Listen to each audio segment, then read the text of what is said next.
see a lot of movies I wouldn't otherwise have seen at advanced screenings because there's a local cinema chain that does big events where for $80 you get a goodie bag full of various products, a three-course meal with a glass of wine, and they do little raffles and other things to keep it interesting for everyone.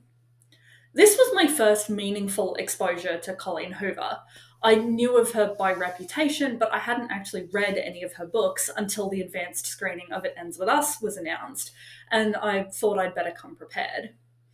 Now, my hot take on It Ends With Us is that it was fine. I didn't like it as much as Colleen Hoover fans do, but I didn't hate it as much as Colleen Hoover haters do either. My biggest takeaway is that the name Lily Blossom Bloom makes me think of. I mean, people are entitled to their sexual proclivities. I mean, let there be 1,000 blossoms bloom as far as I'm concerned. But I ain't spending any time on it because in the meantime, every 3 months, a person is torn to pieces by a crocodile in North Queensland. My next foray into Colleen Hoover was November 9. I really didn't like November 9, but I don't really have anything new or interesting to say about it. I'm not here to talk about November 9. I want to talk about Layla. I finished reading Layla yesterday. I read it in a day and a half. I was convinced to read it because it's not hard to convince me to read books. Someone told me that it was wild and I needed to read it, so I just did. I came out of the experience thinking maybe Layla is secretly genius. There's something about it which is fascinating. I don't know if it was intentional. I don't know if I'm taking away from it what was intended. But if I had read Layla without any previous knowledge of Colleen Hoover or having not read any of her previous books, having not heard people talk about it, I probably would have come away thinking that this book was incisive, satirical work of just absolutely. It was absolutely fascinating.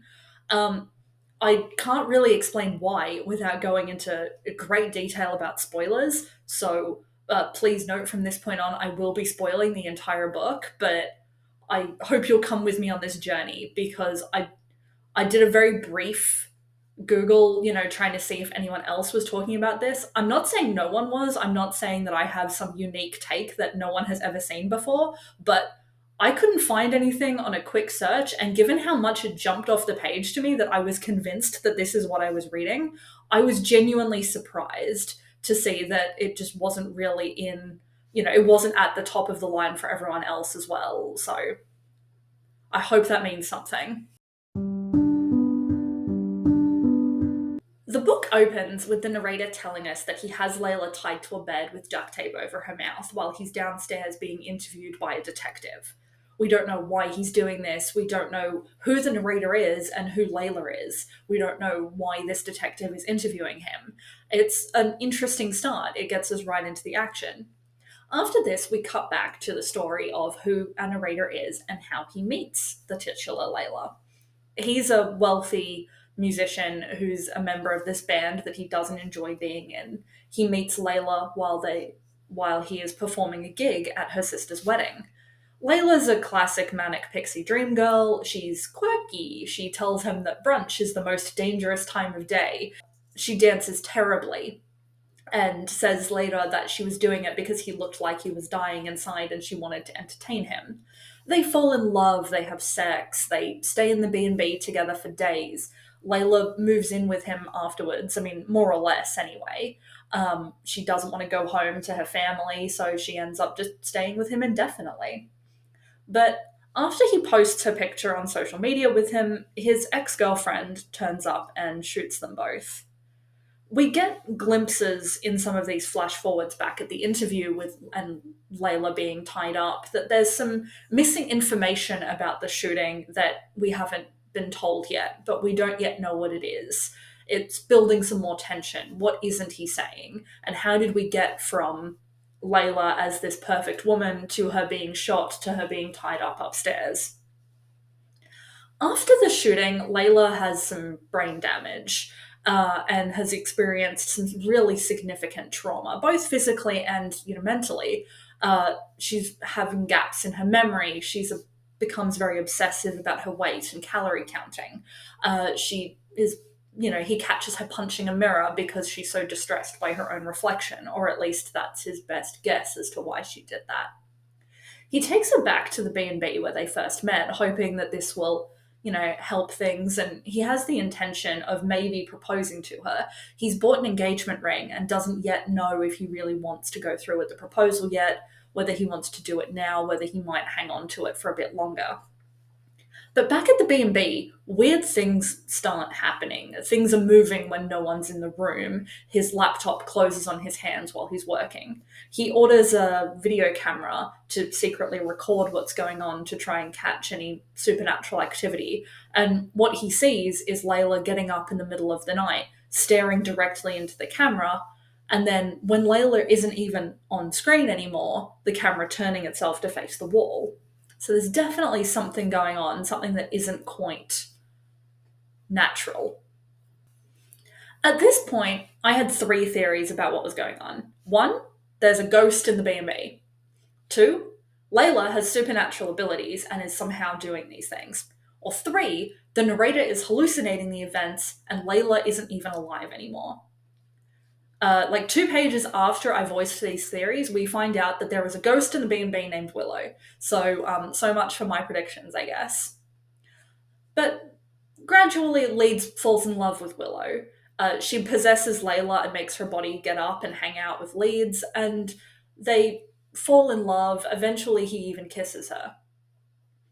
One of the things that while the bizarre things were happening in the B&B, one of them was that Layla was eating ravenously after originally declining to eat or picking at her food, and then having an anxiety attack saying she didn't remember eating at all. It's eventually revealed that this was Willow possessing her, and when Willow possesses Layla's body in her sleep for the purpose of hanging out with the narrator Leeds, she is deliberately eating large portions while Layla thinks that she's asleep. Layla is then distressed throughout the daytime hours because she can see that she's gaining weight, but she's calorie counting so much she doesn't understand how this can be happening. This is just one of the many ways in which Layla's sort of body is being misused against her will. Things are materially happening to her body that she is not meaningfully able to consent to or understand. Even when she is shown proof that her body is being possessed, she thinks that this is evidence that she's being drugged against her will. And make no mistake, Leeds tries to drug her against her will so he can spend more time with Willow in her body. He tries to put Ambien in her glass of wine with the intent of knocking her out so that Willow will more easily be able to possess her. And the only reason it doesn't work is because Willow knocks the glass out of his hand and smashes it on the ground. Layla almost leaves after finding the engagement ring that Leeds got for her, but he convinces her to stay, even though he doesn't know if he loves her anymore. And he's doing this just so he can spend more time with Willow, so Willow will have a body to possess and communicate with him through. This is deeply messed up, but also I do just want to put a pin in this for a moment to say that I was reading this and thinking, this is messed up, but I also fully believe that this is intentional, that this is what the book is intended to be about. Eventually, Layla panics about all the events, thinks that Leeds is drugging her. She tries to leave, and Leeds and Willow won't let her, so he ties her up upstairs. The gentleman who has come to interview Leeds is also a ghost. He met Leeds on a supernatural forum when Leeds was talking about these events, and he has possessed a random body to come and talk to Leeds. This was a part where I had at this point started to lose a little bit of interest in the book. Like, okay, Leeds is having an affair with a ghost, okay. But once we get to the point where he's tying Layla up upstairs and then the interviewer arrives who's also a ghost, I was in for it again. I was back in. After he interviews Leeds and Willow and Layla, he determines that Layla has been dead the whole time. Willow is Layla's ghost. Yeah, okay, I wasn't that far wrong with my prediction after all. When the ex-girlfriend came and shot Leeds and Layla briefly died for a few minutes. and Leeds took the gun from the ex-girlfriend and shot her and killed her in a moment of hot-blooded defense. Now, he does reflect on the fact that he didn't necessarily have to. He could have held her at gunpoint until the police arrived or something. But he, in the moment, he was caught up in it and he, went too far. And I don't know if there's really much merit in digging into that and determining whether that was right or wrong. I don't necessarily think it was the right thing to do, but it was certainly an understandable action under the circumstances. But once again, let's put a pin in that for a moment. But when the ex-girlfriend died and Layla briefly died, the ex-girlfriend's spirit took over Layla's body, and the person that Leeds thinks he's been living with since then is not Layla, but in fact his ex-girlfriend, while Layla's spirit has been haunting the B&B, waiting for Leeds to come back, as Willow. So they need to decide what to do about this. So they decide that the best way to move forward is to kill Layla's physical body and have the Layla spirit take over again, much like the ex-girlfriend's spirit did when she and Layla both died in the shooting. Layla's sister comes for a visit to the B&B, and the spirit in Layla's body, Sable, the ex-girlfriend, breaks through and tells Layla's sister that she's been being drugged and tied up in the B&B and held against her will. This is not a lie or a story being told out of malice or panic. This is literally true. This is what has been happening to her.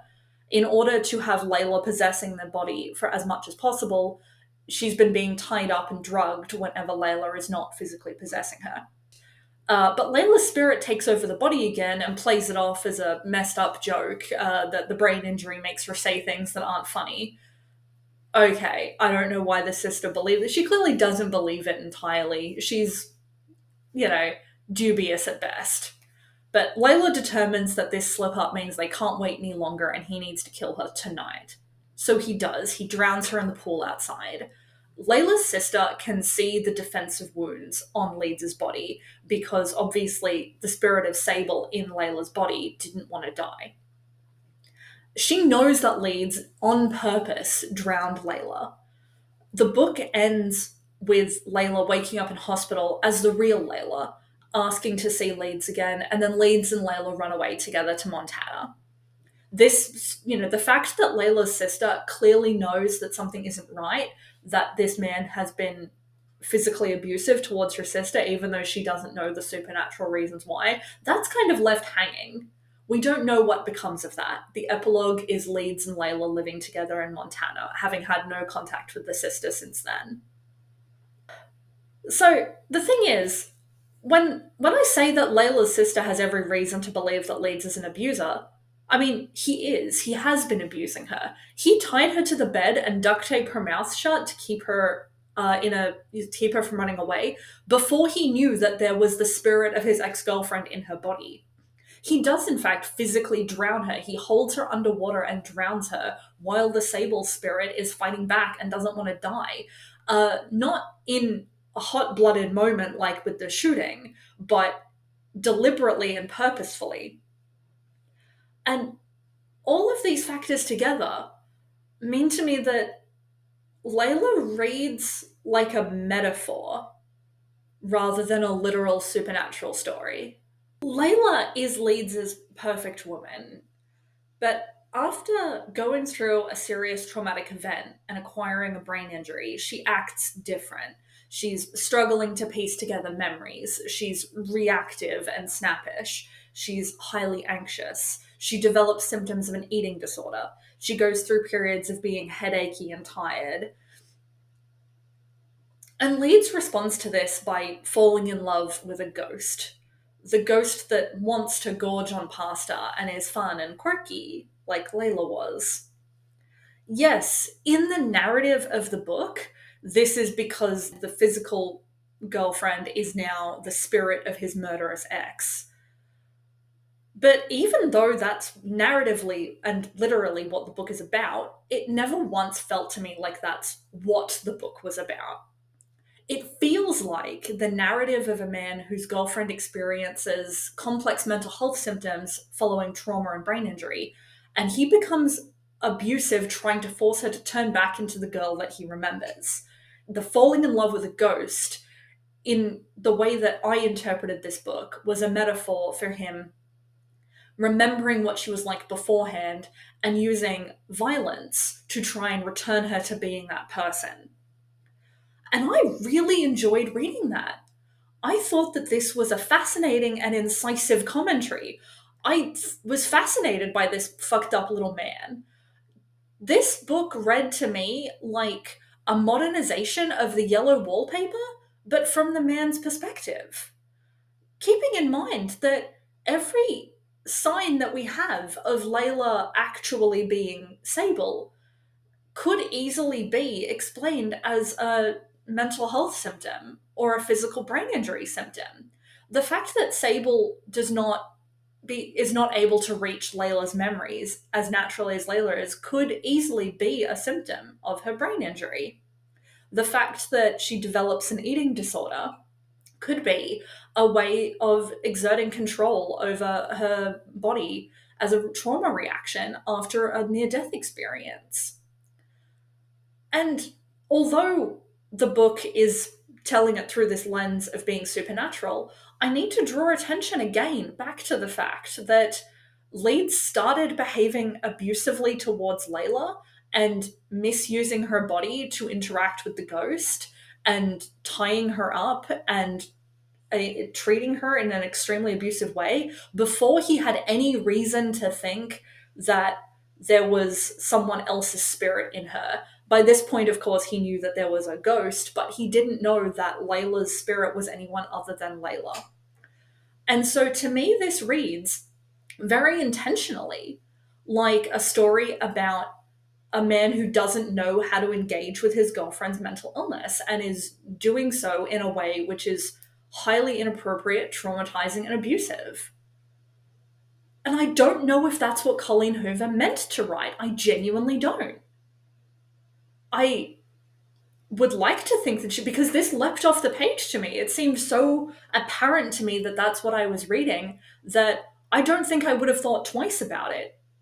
Except that having read some other Colleen Hoover books and having seen a lot of people talk about Colleen Hoover, I don't generally see people bringing this up. Did Colleen Hoover mean to write Layla the way I read Layla? I don't know. Well, thank you for watching. Please let me know if you have any other opinions about Layla, whether you think I'm off base, whether you think this is a really lukewarm take, and I'm sure I'm not the only person to have come up with this. I was just really surprised that it wasn't the first thing I saw about it, given how, obvious it seemed to me. But anyway, like, share, subscribe, all that. I really like the idea of making videos and sharing them with people, even though I'm doing so on a totally erratic schedule. So, I appreciate any engagement. Thanks.